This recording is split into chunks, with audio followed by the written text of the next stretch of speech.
The world is full of stories of people who overcame the odds and succeeded, but what can we, as a society, learn from these stories? In this video, we will look at stories of people who were forced from their homes, yet overcame incredible amounts of adversity and rebuilt their lives. Every story of hope starts with adversity. Our journey starts in World War II, with the rise of Nazi Germany in the 1930s. During this time, people of Jewish faith were often targeted with racial attacks by the Nazis, ultimately culminating in a pogrom now known as the Night of Broken Glass. In order to protect Jewish children, the British set up a train system called Kindertransport, where Jewish kids would be sent away from their families to British homes, leaving nearly everything behind. Over 10,000 kids were sent away, some as young as 4 years old. My mom was born in 1975, just months after the end of the Vietnam War.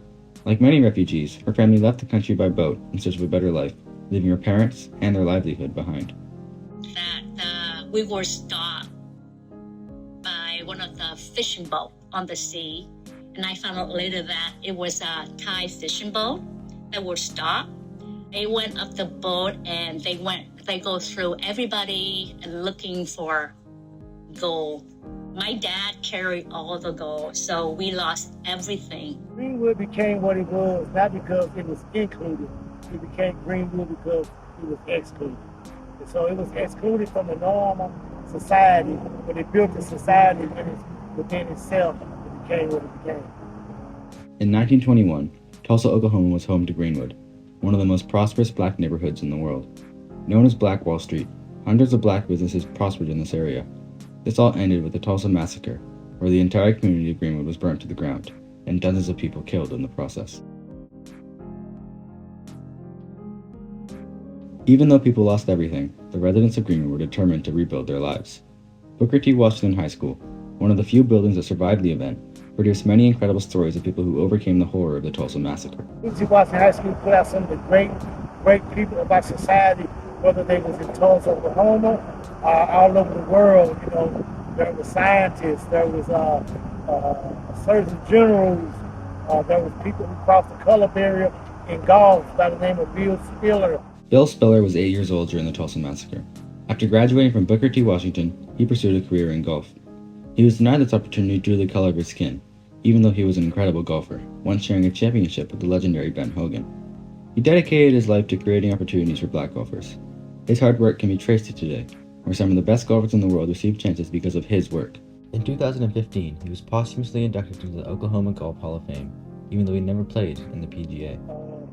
There were great historians like John Hope Franklin, the park that we're standing in today, doing this interview. John Hope Franklin, another Booker T. Washington graduate, eventually graduated from Harvard and became nationally recognized for his work in Southern and African American history.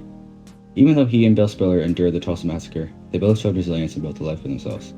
They overcame the odds and proved that humans have a drive and determination when it comes to adversity. So, the people of Greenwood made a great impact in society. These two men represent the resilience of the Greenwood community, as many homes and businesses were rebuilt less than 2 years after the massacre. Yes, there's two businesses that can be traced to the rebuilding of Greenwood, which is the Oklahoma Eagle newspaper, also T's Barbershop, which once was Tecumseh's Barbershop. For example, John and Lulu Williams in the Williams building, it went right back up again in 1922, and so by 1925, the people had a full in capacity. Greenwood was at full operating as full self-sufficiency. Of the children who were sent away on the Kindertransport, many managed to rebuild their lives. With the help of British homes taking in the virtual orphans, these children made it to the United States and created for a life for their families, some of whom shared their stories with the Dallas Holocaust and Human Rights Museum. And of course, my mom and her family have had their own story of hope. After several years, she was reunited with her parents and worked hard throughout her life to give her family the opportunities she never got as a kid. These three sets of stories all show how humans can overcome almost anything, even losing nearly everything. They show us that anybody, even ourselves, can persevere in the face of adversity and push through to create their own opportunity. Resilience, determination, survival, it all comes back to one word: